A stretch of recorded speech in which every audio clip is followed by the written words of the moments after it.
तो अब कुछ विशेष चीज़ें हैं जो मुझे आपको बतानी है, जैसे कि गुप्त नवरात्रि चालू हो चुकी है आज से। और गुप्त नवरात्रि में विशेष क्या करना होता है, हर कोई साधक नहीं होता, हर कोई बहुत ज़्यादा मंत्र उच्चारण पूजा पाठ नहीं कर पाता, हर कोई उतने नियम का पालन नहीं कर पाता, हर कोई घर गृहस्थी छोड़कर, बच्चे छोड़कर, पति छोड़कर या पत्नी छोड़कर या काम धंधा छोड़कर वो सारी चीज़ें नहीं कर पाता जो शायद हम लोगों को सौभाग्य से प्राप्त हुई है और हम लोग कर पाते हैं।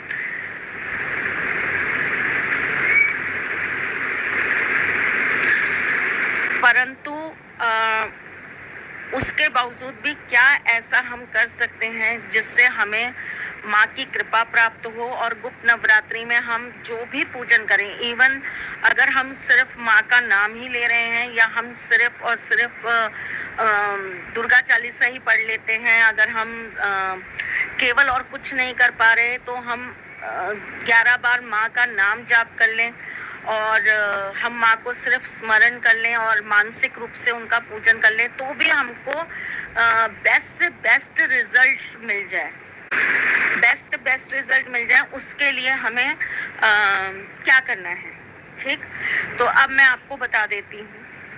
आपको रोजाना प्योर घी, फिर ध्यान रखना, फिर बोल रही हूँ प्योर घी गाय का, ठीक।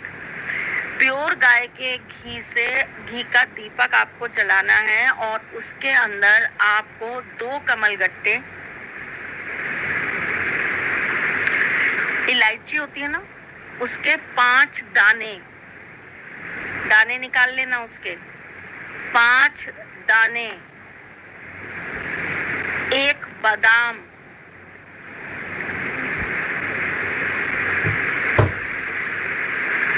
1 काजू, 1 मखाना, बहुत थोड़े से चावल, 2 या 5 दाने चावल। बहुत गुप्त चीज बता रही हूँ। ये सारी चीजें आप उस दिए के अंदर डाल दोगे और उसके बाद अब आप क्या करोगे, अब आप उस दिए के ऊपर 5 टिक्की लगाओगे, रोली की 5 टिक्की लगाओगे दीपक के ऊपर। लंबी बत्ती का दीपक जलेगा और दीपक की जो बत्ती होगी वो कैसे बनेगी, मोली से, कलावे से, ठीक। रोज रात को ये दीपक लगेगा। कितने बजे लगेगा, रात को 8:30 बजे, 8:35 से लेके रात के 1:35 के बीच में ये दीपक आपको प्रज्वलित करना है, माँ को स्मरण करना है।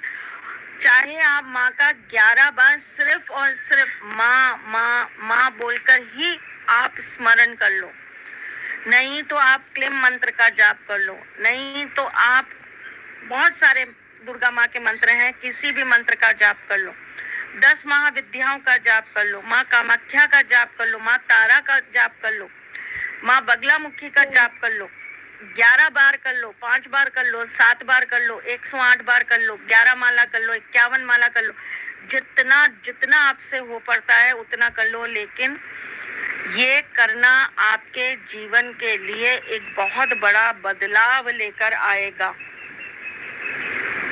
मैं कोई ये सोचकर कभी माँ के दरबार में नहीं जाती हूँ, कभी कोई पूजा पाठ नहीं करती हूँ कि अब इससे मेरे को ये मिल जाएगा, मुझे ये मिल जाएगा, मुझे ये मिल जाएगा, नहीं।